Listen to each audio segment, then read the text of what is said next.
chama de corrupto, porra!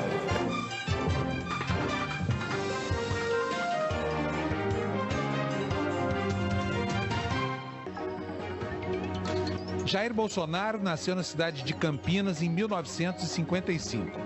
No fim dos anos 70, ele se formou na Academia Militar das Agulhas Negras. No Exército, integrou a Brigada de Paraquedistas e chegou à patente de capitão.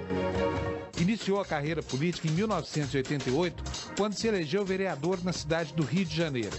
2 anos depois, foi eleito deputado federal, cargo que exerce até hoje pelo 7º mandato consecutivo. Com passagens por legendas como PDC, PPR, PPB, PTB, PFL e PP, ele está atualmente filiado ao PSC.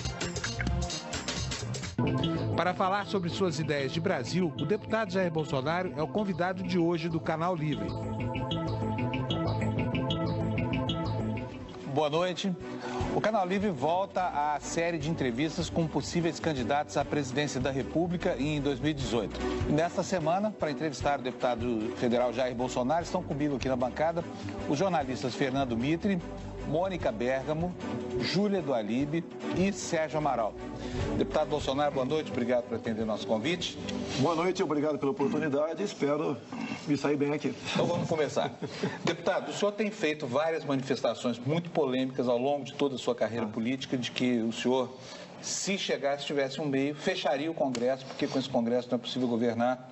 E, recentemente, o senhor escreveu uma carta compromisso, falando o contrário disso, dizendo que respeitará as instituições, as minorias. Eu quero saber qual é o futuro presidente, caso venha ganhar as eleições. É o Bolsonaro de sempre ou o Bolsonaro da carta?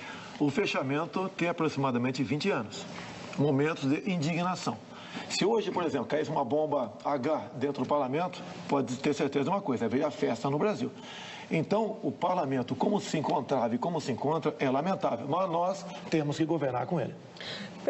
Deputado, o presidente Michel Temer disse ontem que o brasileiro flerta com o autoritarismo. Há alguns meses a gente viu um general Mourão falar que precisava da intervenção militar para resolver a questão da corrupção no país. O senhor acha que há um limite para o autoritarismo ou para a intervenção dos militares? Como é que o senhor vê isso? Nós temos que botar um limite para o rumo ao comunismo e combater a corrupção no Brasil. Fernando Henrique Cardoso, governabilidade não é fechar os olhos para a corrupção. No tocante ao general Mourão, o que ele falou é o seguinte, que espera do judiciário decisões para que não se agrave a situação política nacional. Porque se nós chegarmos ao caos, naturalmente as Forças Armadas vão intervir. O senhor não acha que a solução, deputado, a solução é sempre democrática?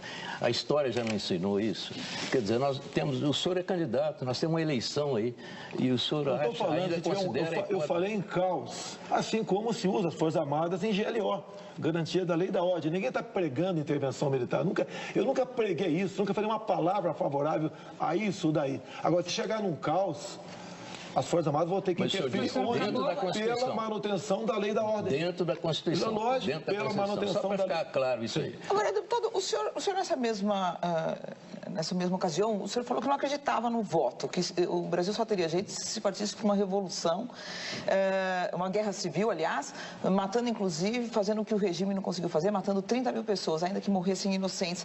O senhor agora, o que mudou que o senhor agora passou a acreditar no voto? Se é que o senhor passou a acreditar no voto, o senhor agora... Respondendo pelo final, nesse voto eletrônico eu não acredito. Tanto é, quando eu vislumbrei a possibilidade de disputar as eleições, aproveitei um projeto, emendei-o e elei. Vale para o ano que vem o voto impresso.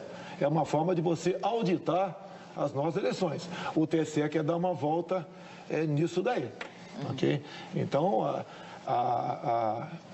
dessa forma de fazer política fica complicado. Você acha que as eleições não são limpas no Brasil? Não, eu não tenho como comprovar que houve fraude, nem você tem como comprovar. O senhor não aceita o sistema? Um de cada vez para a gente poder entender. A questão do eletrônico, vamos lá. Só isso, deputado. Como é que eu consegui sozinho aprovar o voto impresso? Ninguém queria aprovar. Eu comecei a falar para ele o seguinte, muitos de nós desconfiamos do voto eletrônico para presidente da República. Daí vem essa pergunta que ela fez aqui, mas você foi eleito.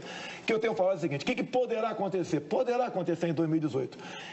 Quem aparelhou o TSE, e quase todas as instituições estão aparelhadas, poderá inserir em muitas sessões eleitorais um voto para que ele respeite o partido, que falei claramente o PT. Então, ele poderia, na maioria das sessões, ter 770, 40 votos fraudados. E aí nós poderíamos ter uma grande bancada de petistas na Câmara vindo desse voto fraudado. E daí você não pode fazer mais nada para tentar mudar aquela forma que aquelas pessoas foram eleitas. Mas a senhora acredita no voto hoje por quê? Acredito no voto, sim. O que mudou? Não, mas já que o Brasil não mudou tanto. O voto eletrônico.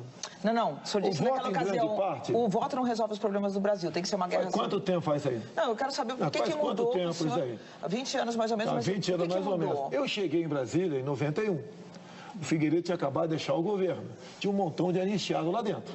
Eu era o alvo preferido deles. E teve muita canelada naquelas oportunidades. Muitas caneladas mesmo. Até falei, isso que dá torturar e não matar. Muita coisa eu falei. Que hoje o senhor não repetiria. Não me arrependo de nada. Nós evoluímos, nós aperfeiçoamos, tá certo? E nós buscamos o consenso. É isso que eu faço, venho fazendo ao longo do meu tempo da vida parlamentar. Agora, por falar em evolução, o senhor tem mudado também na área da economia.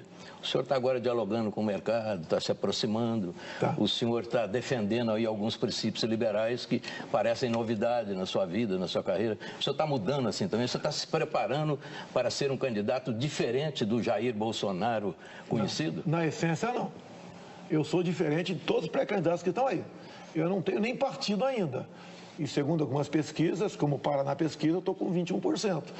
Eu devo ser uma pessoa que tem que ser analisada o que me fez chegar até esse momento de certa projeção nacional. E digo mais, Beatriz, quem declara voto a mim dificilmente muda. Então, em não havendo fraude, com toda certeza eu estarei no segundo turno. No tocante à economia, eu sou o único que tenho falado, ouvindo pessoas que eu confio. Não basta você ser economista, eu tenho que confiar em você. Nós chegamos à conclusão que, com regras, o Banco Central tem que ser independente, até para uma previsibilidade, até para que eles possam trabalhar com metas, no tocante à inflação, juros, ajuste fiscal, entre outras coisas. Eu não sou especialista em economia. Eu tenho que ser especialista eu tenho que ser um médico porque eu vou indicar o futuro ministro da Saúde? Não é por aí. Eu tenho que ser a pessoa de bom senso. O senhor adotou o velho tripé, né? O senhor já falou. Tem que ser, até que deu certo depois de algum tempo, depois de muita tentativa e erro. E o Brasil perdeu muito até chegar a esse ponto que tem que ser preservado na questão da economia. O senhor acabou de dizer que quem declara voto no senhor não muda. Só que muita gente, eu já vi muitas análises, que nesse momento o voto no senhor seria um voto de protesto. O senhor acha que já dá para diferenciar, então? Não é um voto de protesto? Os números da pesquisa representam o que é real hoje, já? Eu tenho certeza que é dessa forma. Logicamente, eu agrego um pouco de voto de protesto. Até o Dória tentou capitalizar um tempo atrás, que seria o anti-Lula. Eu sou anti-Lula desde quando eu entrei na política, tá? Então, capitaliza muita coisa para mim. Eu tenho fala simpatia, né? Simpatia do público evangélico, simpatia enorme do agronegócio, das pessoas que querem ter uma arma dentro de casa, das pessoas que querem um currículo escolar diferente dos que estão aí, das pessoas que querem fazer comércio com o mundo sem o viés ideológico. Eu tenho simpatia dessas pessoas todas, que ao longo do tempo, vão se transformando em possibilidade real de voto. Deputado, o senhor tinha uma posição bastante intervencionista no que tange à economia. Até a Folha publicou um levantamento feito com base nas suas propostas, nas suas votações no Congresso. Agora o senhor está adotando esse discurso liberal. Queria entender um pouco o que é esse intervencionismo com um pouco de liberalismo. O senhor é a favor da privatização da Petrobras, da Eletrobras, e o senhor votou a favor de subsídios. Que tipo de subsídio o senhor acha que a economia é favorável para movimentar a economia? Para mim, a Folha não é referência de absolutamente nada. Tanto é que eu não atendo mais a Folha de São Paulo, a não ser gravando entrevista. Deturpam tudo, tem seus interesses. No tocante à economia, tem estatais que não tem que ser privatizadas, tem que ser extintas. Tipo? A equipe careceria de um bom estudo vindo do BNDES para mim. Eu não quero entrar em detalhes aqui. Até porque eu não quero aqui que alguma coisa que porventura eu fale aqui de forma equivocada sirva para potencializar outros setores da nossa imprensa. Outras estatais têm que ser privatizadas sim. As estratégicas, você tem que ver o modelo. Você não pode entregar essas questões estratégicas para o capital que pagar mais para você. Eletrobras. Fala-se em Golden Share, privatizar, exemplo da nossa Embraer. Então, isso que eu tenho assimilado e concordado com pessoas que me trazem essas informações da área política. Eletrobras. É a mesma coisa, no meu entender. Quando eu falei há pouco tempo a questão da China, né? Eu falo a China porque a China é que tem mais dinheiro, a China está sendo mais agressiva nessas questões. A China não está comprando do Brasil, está comprando o Brasil. Então, com Golden Share ou com uma forma de privatizar semelhante à nossa Embraer, você pode abrir o capital e privatizar até essas estatais. Só para concluir aqui, ainda a respeito dos seus projetos no Congresso, qual o projeto que o senhor escolheria para dizer desse eu me orgulho? Esse é o projeto da minha vida no Legislativo. O próprio voto impresso. Aqui nós damos uma garantia à população que as eleições estão sendo conduzidas de forma justa, onde você vai garantir em quem você votar, o voto vai para aquela pessoa. Agora, você sabe a dificuldade de apresentar um projeto de aprovar um projeto em Brasília, ainda mais eu. Eu tenho um projeto, por exemplo, que fala da castração química para defender as mulheres, e as mulheres da esquerda do PT não deixam o projeto ir para frente porque é meu. Então, eu não sou o Jair Bolsonaro, eu sou o capitão Jair Bolsonaro, que sou um fantasma para a esquerda brasileira ainda que está dentro do parlamento brasileiro. Não, lembrando que não são só as mulheres do PT, né? Tem de outros partidos também, mas o senhor tem tentado se aproximar do mercado, conversado com bancos, com empresas de investimentos. A reforma da Previdência é uma reforma considerada a menina dos olhos do mercado, uma reforma radical que é o mercado, né? Qual é a reforma da Previdência que o senhor defende? Por exemplo, em relação aos militares e a reforma geral. O que o senhor... Quer começar pelos militares? Se quiser botar os militares na Previdência, eu concordo. Desde que temos direito à greve, fundo de garantia... Então o senhor não concorda? Peraí, não é igualdade? Não, mas o senhor concorda, porque não pode os militares fazerem greve. Mas espera aí, se é para pagar, ser iguais na Previdência, ser iguais também nos deveres lá atrás. Ok? Agora, o militar sempre foi, para o mundo todo, né, uma instituição à parte. Nós não temos... O mundo todo, pelo que eu sei, raros são os países que fazem Previdência. Ele tem um aparato social que lhe garante aquela aposentadoria que tem o nome de inatividade, é diferente. Por exemplo, eu vou estar daqui a pouco na formatura do terceiro sargento de especialista em Guaratinguetá. A garotada se forma lá, falando inglês, inclusive, ganhando bruto R$3.400 por mês. Ao longo de 5 anos, metade pede demissão. É para continuar dessa forma? Se pode continuar se prevalecendo da disciplina do militar para subjugá-lo, não é dessa forma. Você pode ver, muitos concursos públicos, carreira típica de Estado, o jovem de 25 anos de idade começa ganhando com um general que 45 de serviço está ganhando. Isso é justo? Não queremos nem isonomia com eles, mas dessa forma, como os militares estão sendo tratados, não é justo. Agora, querer, no final da carreira, o coronel ganhar 5 mil por mês, ou o subtenente, que a massa vai comprar-se embora, ganhar metade disso, a injustiça... Mas e a reforma geral da Previdência? O senhor é a favor da idade mínima, por exemplo, e tempo de transição e tempo de contribuição para se aposentar? Quantos anos? A reforma ainda está sofrendo ajustes, né? A forma como foi proposta, eu não aprovo, eu não voto favorável. Quando se apareceu os 65 anos, a forma inicial, por coincidência, eu estava no Piauí. E ali eu puxei um atlas, estava comigo, e vi a expectativa de vida do povo daquele estado, 69 anos. Eu acho que buscar aposentadoria com 65, não. As propostas que nós estamos estudando é uma outra, que você começa a ganhar uma parte do salário mínimo com 55 anos de idade, com 60 outra parte, com 65 o final, que seria o mínimo, o salário mínimo. Essa proposta está sendo estudada. Logicamente, quando se fala nisso, né, tem uma transição. E eu sempre... estou pressionando quem está comigo nessa área. Como fica a transição? Como o povo vai entender isso daí? Que eu tenho que apresentar alguma coisa. Tá? Então, essas coisas estão sendo estudadas, no meu entender, é algo diferente. O que eu tenho diferente para apresentar, Mitre, é a questão de... Eu duvido que eu sentado na cadeira presidencial vai aparecer o senhor Renan Calheiros lá e falar, eu quero o Banco do Nordeste para mim. Eu duvido que isso venha acontecer. A forma de fazer política, como foi feita até o momento. E toda a imprensa pergunta para mim, como você vai governar se eu tomar lá da cá? Eu devolveria a pergunta a vocês. Existe outra forma de governar ou é só essa? Se é só essa, eu estou fora. Mas, de qualquer forma, a interação com o Congresso é imprescindível para um presidente da República. O senhor não teme, com esse pensamento, com esse tipo de pensamento, virar um novo Collor, uma nova Dilma? O Collor entrou com questão de corrupção. A Dilma foi de pedaladas, entre outros assuntos também. O meu caso, eu estou imune à corrupção. Inclusive, fui citado no Mensalão, fui citado no Petralão, por Alberto Youssef, devolvi dinheiro da JBS Friboi. Eu sou uma pessoa diferente dos que estão lá. Agora, não dá para o parlamento e o executivo ser um corpo só. Como está discutindo agora. O PSDB vai desembarcar, o PP já está de olho no Ministério das Cidades. E vão ratear tudo que está lá. Ou seja, quem escala o time não é o técnico, né? Quem escala os ministérios não é o presidente, é o parlamento. Eu não seria o bobo da corte jamais. Eu pretendo começar, por exemplo, quem vai ser o ministro da Defesa? Vai ser um oficial general de 4 estrelas. Quem vai ser o ministro, por exemplo, da Saúde? Alguém que entenda desse assunto, obviamente. Mas assim, cada ministério.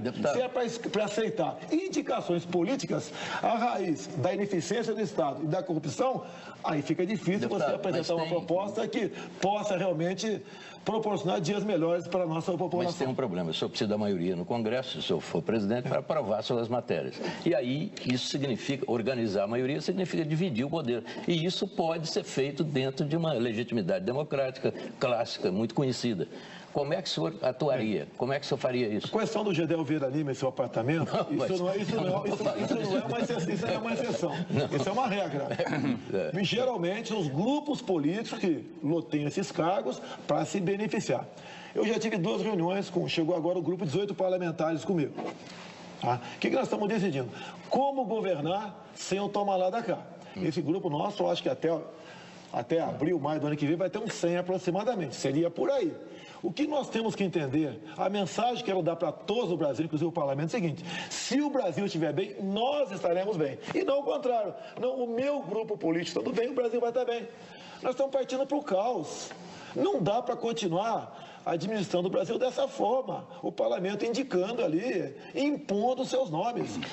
E outras medidas tem que se tomar. Botando aí 30 anos atrás, tínhamos ali 12, 15 ministros, não dá para continuar com essa quantidade de ministérios que temos pela frente. A economia é pequena em cima disso, mas você tem que saber quem são seus ministros, o povo também. Eu até perguntaria para vocês aqui, em 30 segundos, será que você tem como citar o nome de 8 ministros? Fica difícil, pode até citar, mas fica difícil. Imagine para o povo comum isso aí. Falando um pouco sobre equipe, o senhor é acusado de ser machista, de ser racista, de ser sexista. Eu gostaria de perguntar para o senhor, que mulheres o senhor acha que poderiam contribuir, por exemplo, para um eventual gabinete seu? Eu gostaria que o senhor citasse nomes. E também pessoas no movimento negro, por exemplo, ou no movimento LGBT. Quem que o senhor acha que poderia formular políticas públicas interessantes para esses setores e o senhor convidaria? Eu não vou falar, olha só, primeiro me acusa de tudo isso aqui, só não me acusa de corrupto, né? Olha, eu não posso fazer, vou escolher ministério. Se apresente as lésbicas, os gays, os negros, os altos, os magros, os barrigudos, os careca, os mulheres. É competência. É competência. Não é agradar A, B ou C, setores. Eu não acredito em minorias no Brasil. A minoria tem que ser respeitadas. Mas a minoria não pode se impor dessa forma também. Olha, nós temos que ter um Brasil que nos una. O contrário que você falou aí. Há uma divisão no Brasil, branco, negro, hétero e homo, nortista e sulista, rico e pobre, pai e filho. Temos que unir um povo só. Mas mulher não é minoria, né? Mulher é uma maioria. O senhor não consegue citar nenhuma mulher próxima do senhor que esteja ajudando o senhor? E nem quero citar homens aqui, até porque eu tô uma mulher que seja referência para o senhor. Ou uma líder internacional. Margarete Tati, por exemplo. Não, mas ela já não pode ser ministra do Brasil, porque ela Você quer que eu cite morreu, Luiz né? Lindo aqui para vocês? Que vergonha! Que vergonha! Pelo critério de cor. Que vergonha, inclusive, a raça negra. Deputado, agora deixa eu entrar nessa questão. O presidente Michel Temer, por exemplo, nunca disse que era machista, não foi processado, muito menos condenado, como aconteceu com o senhor. Mas fez um ministério absolutamente sem mulheres, né, no começo da gestão, foi muito criticado. Como é que vai ser isso Já que o senhor não quer estar, não, teoricamente, como é que o senhor vai distribuir? Porque o senhor vai ter que lidar com esse problema. Ainda que goste do conceito das minorias. O senhor vai ter que ter representantes delas lá. Mas eu não vou falar em minorias, é competência. Quando você fala condenado... Não, eu sei, mas o que eu estou perguntando é o seguinte... Um processo político. Quantas mulheres o senhor pretende ter no seu ministério? Foi condenado agora, político, olha só, a questão Maria do Rosário. Meu Deus do céu. Foi a senhora Ela Vieco que foi lá pessoalmente me denunciar, aproveitando uma saída do Rodrigo Janot.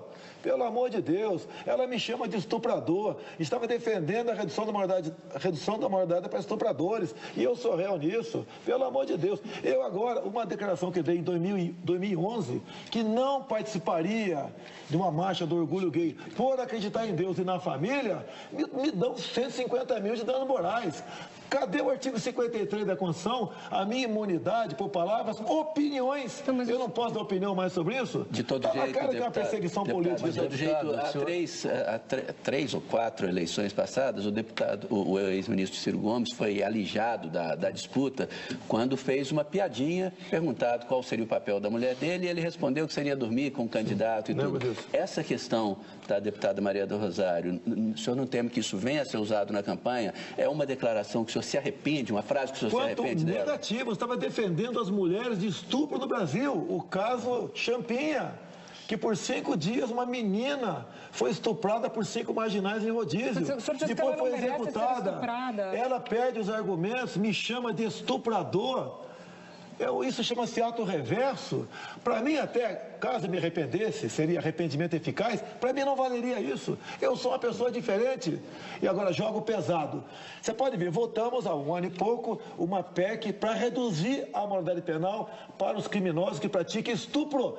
A Maria do Rosário votou contra. Ela defende que estuprador, 16, 17 anos, seja punido à luz do ECA. Quem sabe que não pune ninguém. Deputado, o senhor disse que precisamos unir o Brasil e atualmente está tudo separado. Mas algumas atitudes do senhor não unem. Eu acho que até separa.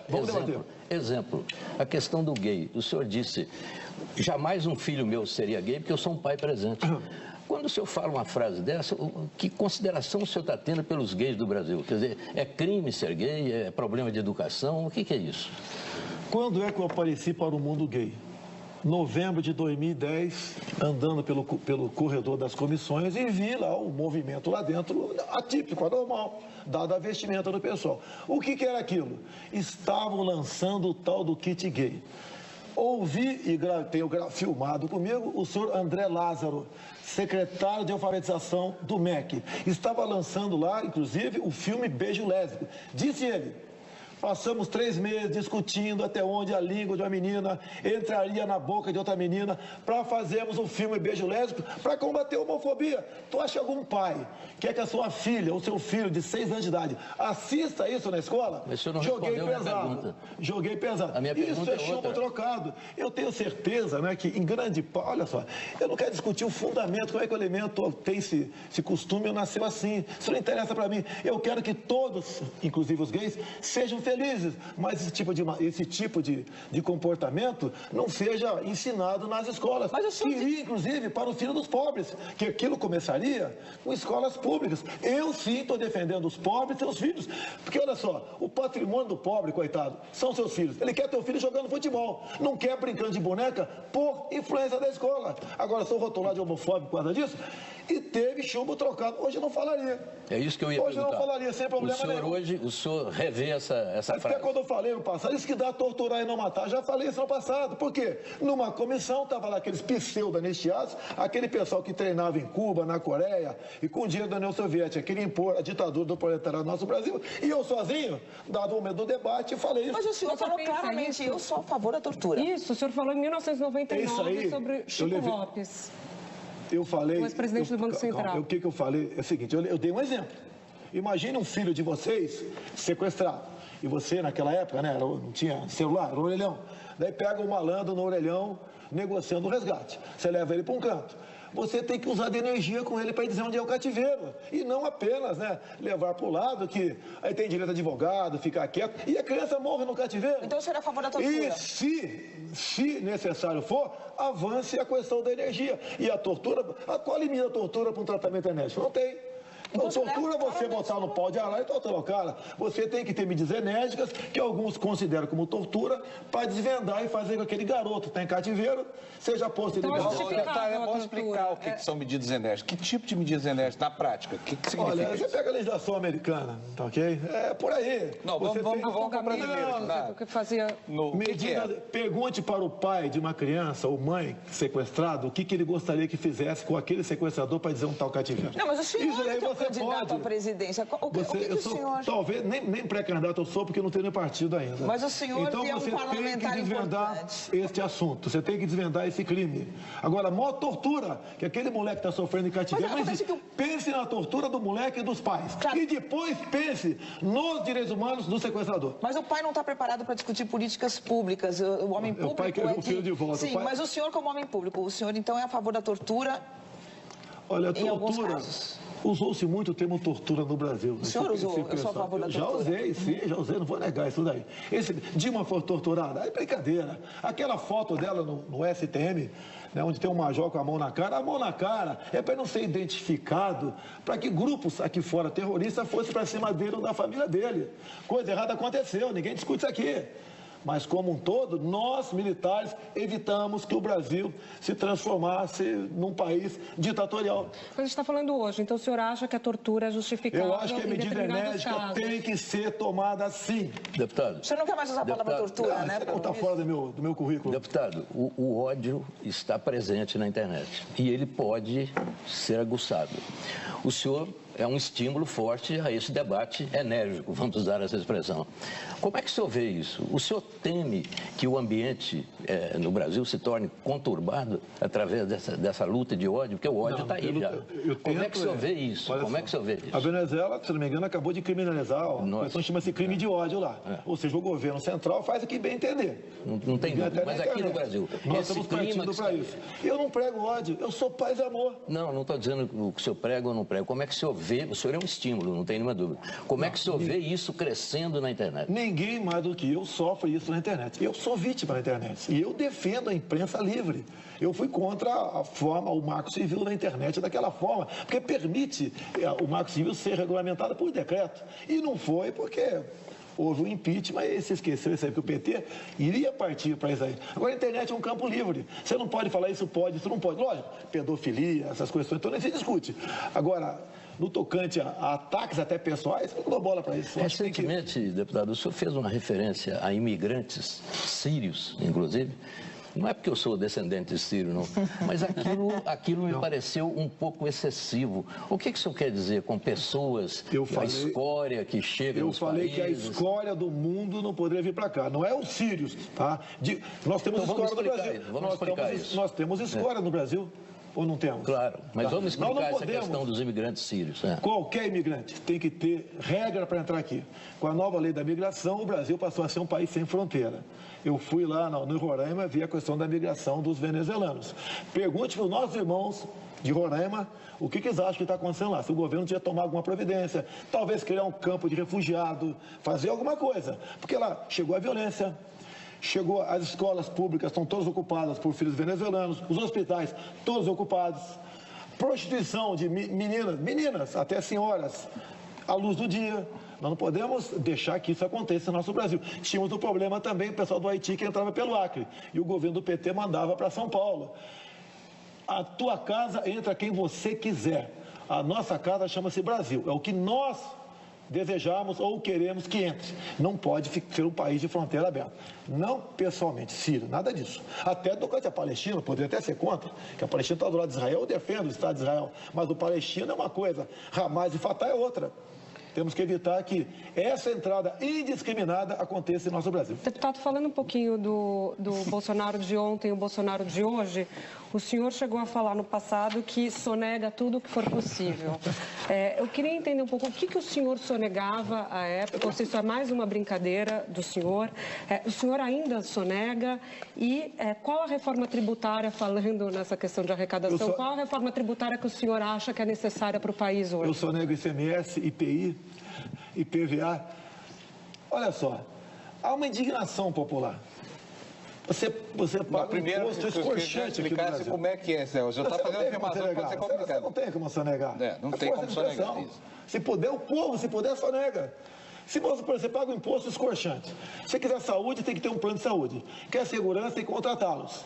Tá? Se você quer educação, a mesma coisa. É uma indignação. Sonegava? Conta pra gente. Mas eu não sonegava nada, eu nunca soneguei nada. Sonegava tudo que podia, não sonegava nada. Força de expressão. Ou seja, o senhor falou, a gente tem que esquecer. Não, força de expressão. Tudo era força de expressão. Assim como falei, fuzilar FHC, como é que eu fuzilei FHC? Sim, mas tudo força de expressão. Tudo era força de expressão, então. Tudo que o senhor falou. Força de expressão, mais um caso. E o senhor agora está mais cuidadoso com a força de expressão. Nós amadurecemos. Nós temos que mostrar à população que o dinheiro arrecadado é bem aplicado.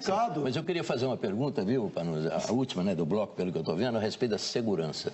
O senhor tem batido nessa tecla, o senhor é um símbolo dessa segurança com energia, como o senhor sempre diz. Mas, além da repressão, eu não vi nenhuma ideia do senhor ainda.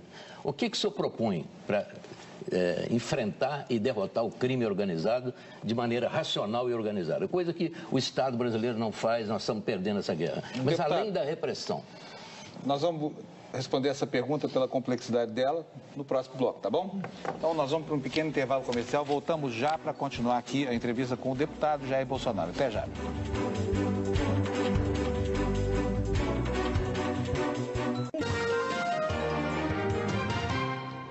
O Canal Livre está de volta, estamos hoje aqui entrevistando mais um possível candidato à presidência da República, o deputado Jair Bolsonaro. E no bloco anterior, o Mitre fez uma pergunta sobre segurança que eu interrompi. Mitre, repete, por favor. Eu vou sintetizar. Além da repressão, porque eu só vejo o senhor falar da repressão, mas que outro projeto o senhor tem para o combate ao crime no Brasil? Alguma coisa racional? Se você até começar a resolver a questão da economia, tu ajuda a violência a diminuir. Não há nenhuma dúvida. Um montão de medidas. Tudo que der errado, estoura na violência. Cai no colo do agente de segurança pública lá embaixo. Mas o seu projeto? Tá? Vamos lá. Primeiramente, desfazer o que foi feito até agora. Tá?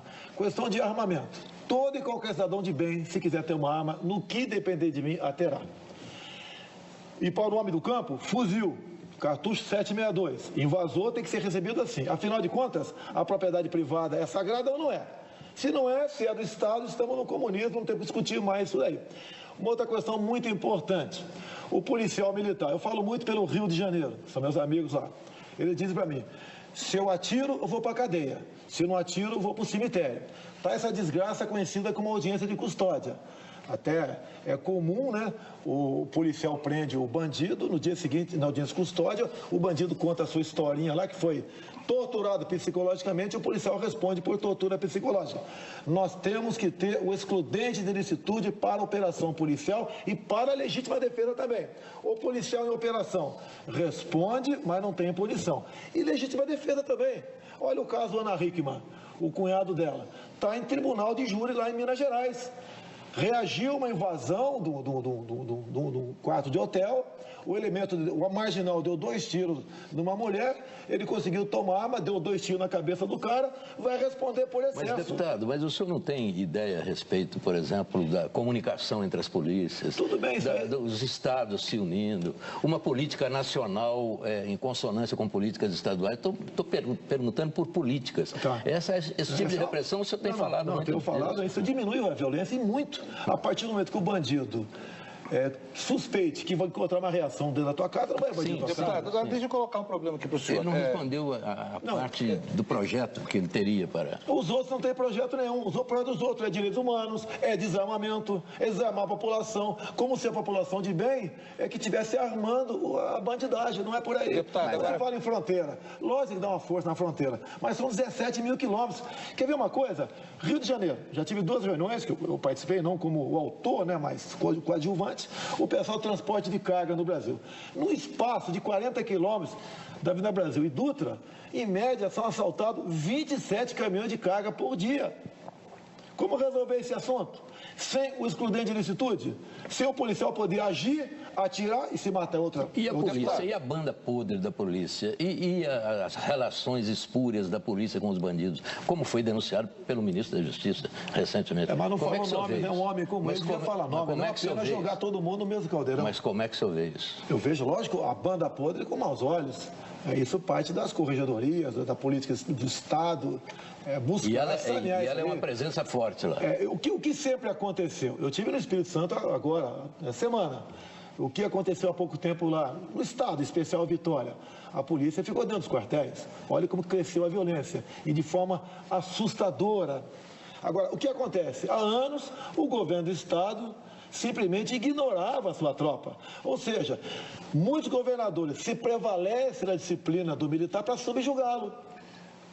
Os governadores têm sua participação nisso também. No Rio de Janeiro, problema até de pagamento. Um soldado ganha R$2.500 por mês. É injusto. Não quero que pague 10, mas tem que pagar R$2.500. Não é injusto isso aí. Isso colabora com a violência. Deputado, agora um problema aqui para o senhor. O senhor prega que precisa haver mais repressão, né? Portanto, mais enfrentamento direto do crime. Só que o Brasil hoje tem 60 mil mortos por ano, metade mortos pela polícia. A polícia de São Paulo nunca matou tanto e os índices de criminalidade vão subindo exponencialmente. Então eu queria saber do senhor se não há um paradoxo aí. Por exemplo, não seria melhor, ao invés do enfrentamento e do uso da violência, de atenuantes para exorbitância na ação policial, usar a inteligência ao invés da força? Olha, você fala em a polícia matou tanto, né? Você quer que a polícia não atire? Não, mas alguém são bota 30 mil alguém mortos, bota o fuzil no peito. Isso é muito em qualquer país do mundo. Alguém bota o fuzil no peito do soldado, uma pistola no seu couro, é para usar. Mas o senhor não acha que isso é sinal de que a violência não produz resultado no combate à violência, deputado? Do tocante aos 60 mil mortos, tem que ter uma linha de corte. Quantos bandidos e quantos inocentes morreram? Se morreram 40 mil bandidos, tem que passar por 80 mil. Não tem outro caminho. Não dá para combater a violência com política de paz e amor. Isso é impossível. Nós, Paluso, você não é diferente de mim, nós só temos uma vida. Eu estou vendo que você tem uma aliança no dedo. Talvez você tenha filhos, eu tenho. Qual a nossa grande preocupação? Não é nem conosco, não é? É com nossos filhos. Como combater isso daí? Não é essa política de direitos humanos, de abraçar a Lagoa Rodrigo de Freitas, soltar pombinho em Copacabana, de audiência de custódia, de política de desencarceramento, de achar que todo preso é uma vítima da sociedade. Ele é responsável, não é que ele tem que pagar seu crime. O objetivo da cadeia é tirar o marginal da sociedade, que não continue estuprando, sequestrando, roubando, praticando latrocínio. E é que eu sempre digo, se dentro da cadeia é tão ruim, é só não fazer M, que tu não vai para lá. E ponto final. O ser humano só respeita o que ele teme. Se temos uma legislação frouxa, temos um judiciário que é complacente com a bandidagem, cada vez você comete mais crime. Olha esse marginal que sequestrou, bem conduzido pelo senador Magno Malta, essa questão lá, apesar de não ser fazer parte da polícia, mas colaborou com a polícia e chegou-se no cara que sequestrou, estuprou e matou a menina de 5, 6 anos de idade. Ele tinha 22 passagens pela polícia. Eu tenho proposta semelhante a algumas leis americanas, né? Cada estado faz a sua lei. Gostaria eu que cada estado fizesse o Código Penal, que também gostaria muito.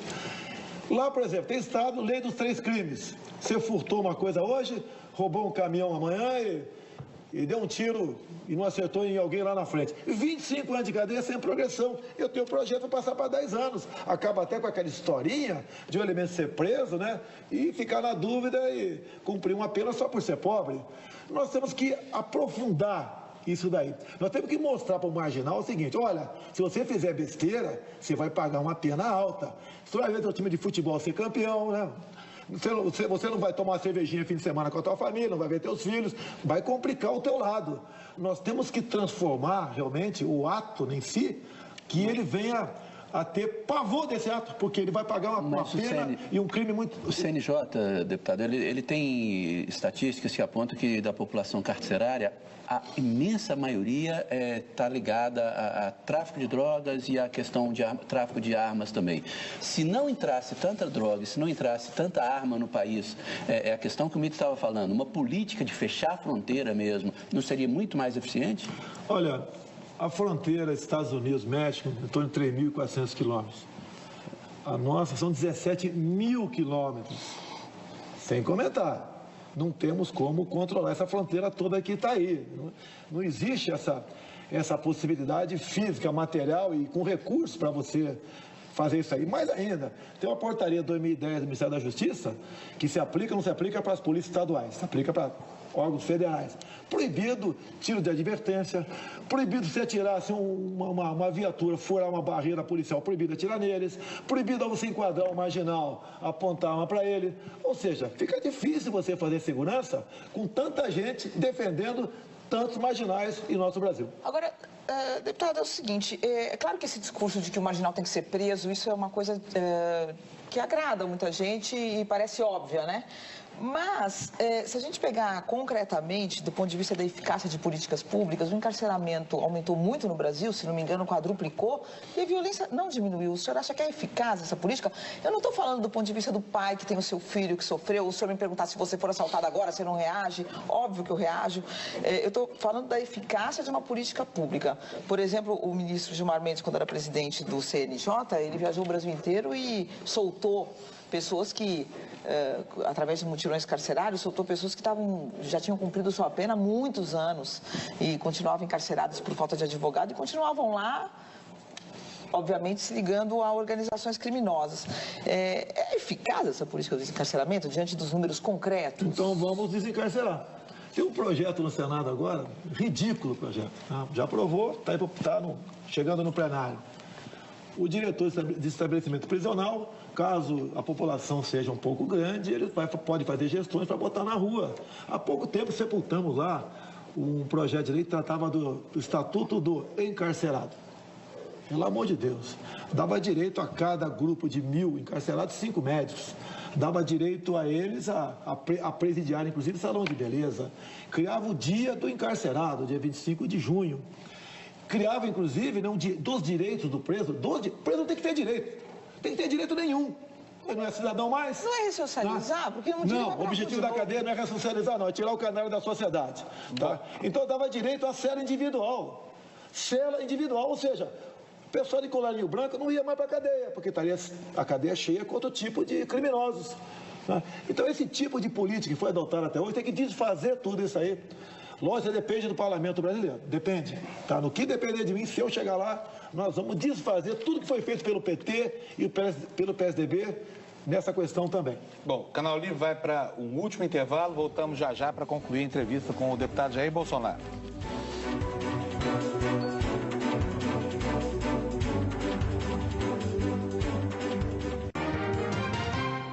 Estamos de volta com o Canal Livre, conosco aqui hoje o deputado Jair Bolsonaro. E, Júlia, por favor, você quer abrir o bloco? Deputado, queria voltar a essa questão, voltar a debater economia e falar um pouquinho sobre esse perfil do senhor intervencionista, nacionalista e agora um liberal. Quais reformas microeconômicas que o senhor acha que são as mais importantes? Quais o senhor colocaria em prática assim que assumisse? E como o senhor vê a participação do capital externo na economia brasileira? Inclusive, por exemplo, China. O senhor já mostrou alguma resistência à China. E compra de terras, por exemplo, o senhor acha que os estrangeiros podem adquirir terras? Qual o limite? Bem, vamos começar pelo último, né? Compra de terras. Vamos supor que eu fosse o dono da despensa da tua casa. O que você comeria amanhã? O que eu quiser. Quando se fala em China, a China tem montanhas de dinheiro. Poderia ser um outro país, mas no momento é a China. Há muito se discute, né, e já compraram em parte terras agricultáveis no Brasil. Vão matar o nosso agronegócio. A nossa segurança alimentar, com toda certeza, estará na mão dos chineses no futuro. Nós queremos isso. Inclusive, a mão de obra deles é barata. Daí um jornalista, outro dia, ao eu falar isso, né, ele comentou lá na outra ponta da linha. Nós temos a legislação brasileira aqui que vai impedir isso daí. Falei, não impede os cubanos aqui, inclusive, 75% do salário deles vai embora, ok? Aqui eles vão trabalhar diuturnamente, como trabalham na China, e eles vão ter uma produtividade muito melhor do que nossa. Nós vamos matar o nosso agronegócio e o sinalização, que infelizmente, eu estou certo, infelizmente, é o ICMBio e IBAMA aparelhado com gente de esquerda, à vontade lá, né, petista ainda, estão multando adoidado aqui os fazendeiros, em especial do Rio Grande do Sul. vai, no meu entender, daqui a pouco, né, fazer com que essas pessoas produzam menos, não produzam ou vendam suas terras. Temos mais de 100 fazendas invadidas em Mato Grosso do Sul. Quem invade agora é o índio na frente, o MST atrás. Tenho fotos para mostrar para vocês, estações de torre de transmissão de energia elétrica no sul do Pará, com 200 pneus embaixo deles. O MST pronto para tocar fogo, derreter a torre, interromper a energia. Mas, deputado, voltando à questão da Júlia, que é o seguinte, as medidas microeconômicas. Eu vou fazer uma pergunta que sintetiza. Desburocratizar. Você leva 90 dias para abrir empresa no Brasil, isso não pode acontecer. Não, mas eu vou fazer uma pergunta que sintetiza isso. Como combater o déficit fiscal estrutural? Primeira medida, qual seria? Olha, eu perguntaria, obviamente, para os meus economistas, né? O que eu posso responder... Esse é o maior problema do Brasil. É o maior problema do Brasil. Você tem que combater a corrupção, você tem que privatizar muita coisa, sim, ok? Para você ter superávit, tá? Você tem que conversar com todo mundo da sociedade, ok? E buscar medidas para facilitar a vida de quem quer produzir e quem é empreendedor. Coisa que não tem. O governo só lembra de nós, aqui do povo, aqui embaixo, na hora de ir na jugular dele e arrancar muito dinheiro para eles. Quando é que os economistas que o senhor tem reunido vão apresentar um projeto para o senhor defender? E quem são esses economistas que o senhor mantém tanto segredo? Está aqui, o Brauman está nos acompanhando. Quem mais? O Abrão está nos acompanhando aqui. Outro Saxida também está nos acompanhando. Tenho visto de longe alguns outros economistas, tá? Para ver qual seria a melhor linha para ser adotada. Afinal de contas, plano de governo, Mito, você sabe que eu tenho que apresentar por ocasião de uma possível registro de candidatura, que seria em agosto do ano que vem. Se você apresenta um plano de governo que tenha qualquer brecha, você vai levar paulada de tudo quanto é lado. E quem apresenta na frente sai em desvantagem. Agora, de qualquer forma, o Brasil precisa de melhorar a infraestrutura, logística, por exemplo. Não tem, se começar a crescer, não tem energia. Não tem energia. Como? E o Brasil não tem poupança para isso. O senhor já disse, por exemplo, no investimento, o senhor não aceita o capital chinês, por exemplo? Depende da forma como ele está sendo investido aqui. Por exemplo, nós poderemos investir em energia, tem que investir. Você vai para Roraima, é um estado que não tem densidade eleitoral, então o pessoal não dá bola para Roraima. Lá você tem condições de ter energia eólica, tem solar e tem também as convencionais nossas, via hidrelétrica. Essa última você não consegue fazê-la. Por quê? Problema ambiental e problema indígena. Você tem que solucionar esse problema aí.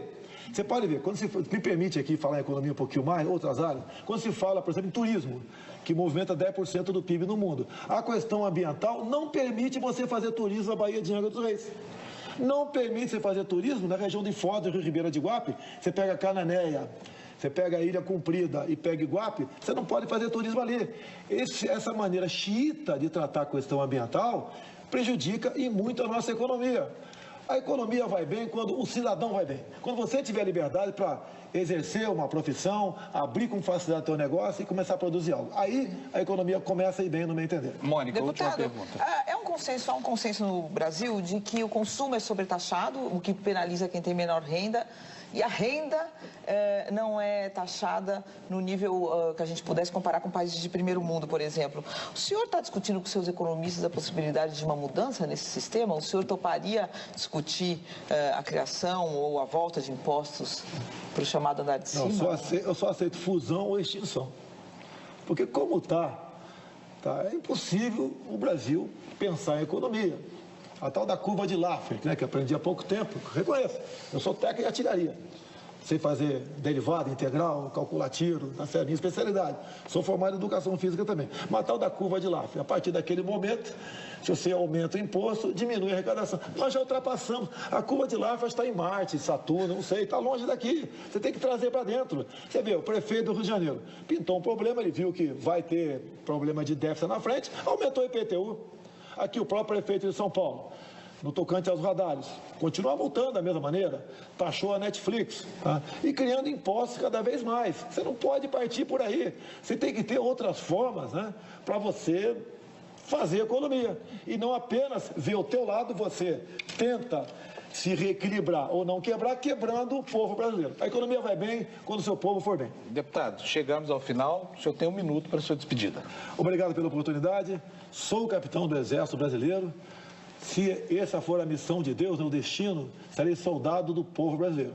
O Brasil precisa de um presidente honesto, que é quase um palavrão no meu meio, que tenha Deus no coração e que seja patriota. Defenda a família, dê a posse de arma de fogo para o cidadão de bem, acabe com a nossa economia pelo viés ideológico o mundo todo, aceite parcerias dos bons países para nos desenvolvermos aqui, aproveitar o nosso subsolo agregando valores.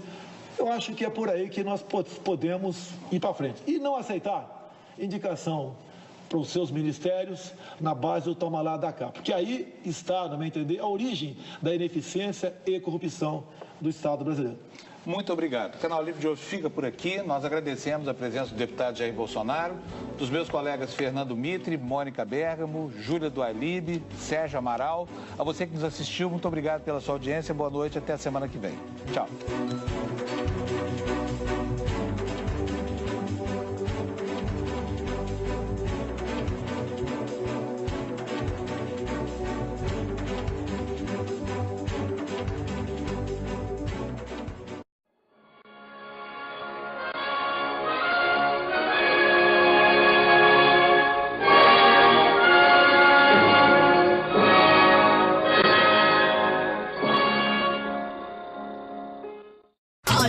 Crazy, do the mumble like a crazy, mumble like a crazy, mumble like a